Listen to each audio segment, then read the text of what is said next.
Hey everyone, you're watching Soundwaves TV. I am so excited to finally sit down and talk with Christine Lommori of Lommori Productions. I've been wanting to talk to you for a long time because I think what you do in the music scene, number one, is incredibly important.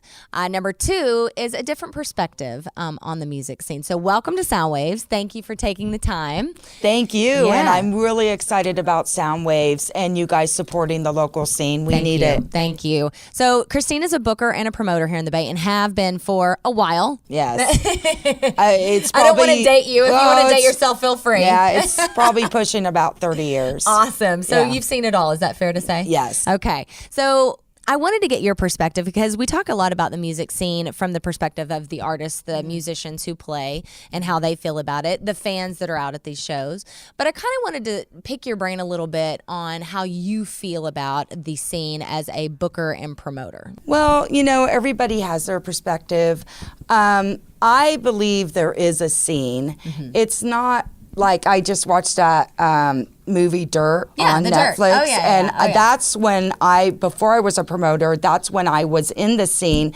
And basically everybody just went, it didn't matter what bands were playing, we just went to see bands. Right, exactly. No matter who was playing. It was really important to go see your band. It was, you know, that guy came to your work and gave you tickets, free tickets to go to the Omni or Stone, and you went no matter what because that guy was prettier than I was, and I liked his hair. But I mean, Awesome. there is a scene. It's just different. Yeah.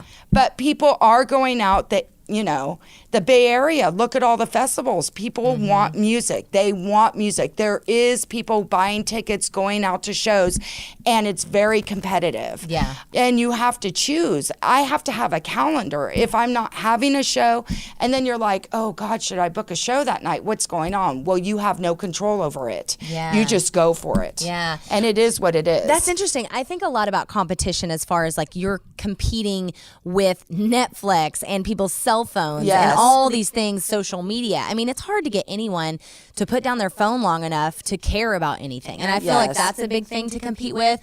If bands are newish or they don't have a huge following, how would you encourage them to either build their following or try to book a show when they're very first starting out? What's the first thing they should do? It used to be a lot easier. Now, I used to work at just one venue, and I was responsible for booking 7 days a week. So I was kind of responsible. What are we doing Monday nights? What do we do? And I started myself a jam night, and I used to tell bands, come to that jam night so I can check you out, so I know what to do with you. Okay. But that's what I would suggest to bands.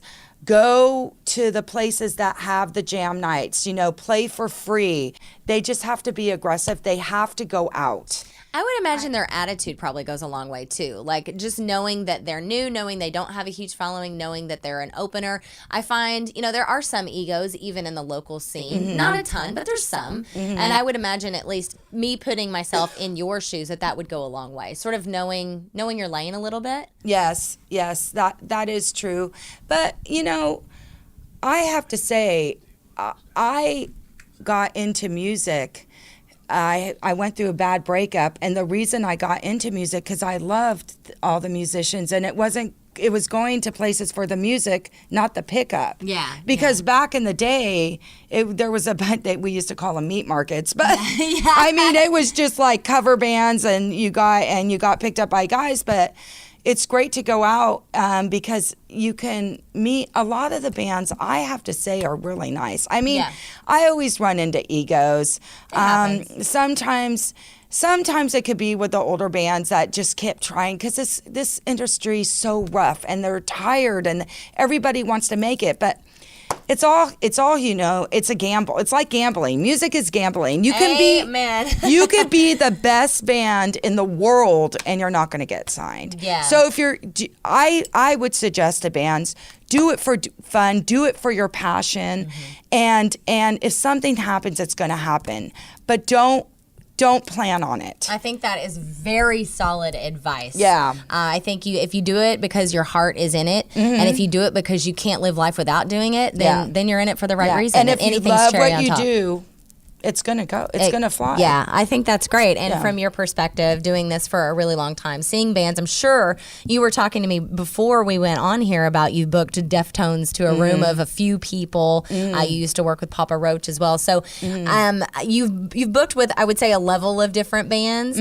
Why do you work with local bands now when you have done the bigger bands? Why did you come back and really focus locally? Because that's where my passion is helping those bands. I love that. Because I want to help them, and I crave new music.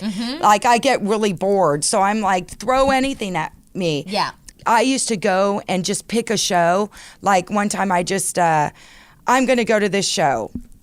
For no reason. I just picked it out of, a calendar, and I just went because I crave new music. I love that. I mean, I went to the New Parish, and I found so many new bands just going to shows because I didn't know who they were. That's an inspiration to just get out and go to a show. I mean, I think you're hearing from two people in the scene in different elements that it really is bubbling. So just pick a show. You never know what you'll find. It's super exciting. That's why we do what we do here at Soundwaves. And we are so, so, so pure in our hearts for, supporting these bands, promoting these bands. I know that's where your heart is coming from too. So anything we can do to get the word out for you and your show and all that, please let us know. Where can people find you online? I am on Facebook. It's Lommori Productions on Facebook, and then I'm under Christine Lommori. I use them both for my business. I kept the Christine Lommori because it's not a business, so it's a lot bigger. Yeah. But Lommori Productions has all, and it's Lommori because everybody spells it with an A, but it has a calendar of events that's coming up. And, get out and see a show. Some of the venues are still, they're safe to bring your kids to. A lot of people in my generation brainwash their kids with listening to The Bone, and they all go to concerts now. So don't be afraid to put little headphones on the little ones and just take them out and corrupt them for the rest of their life. Yeah. Well, thank you so much for coming in today. Yeah, really no appreciate problem. it. And I really enjoyed talking to you. Thank you for giving me the platform. Of course. Yeah. If you're in a band and you need to get out there, you want to pick her brain, find her online. All right, you guys, we'll be right back. You're watching Soundwaves TV.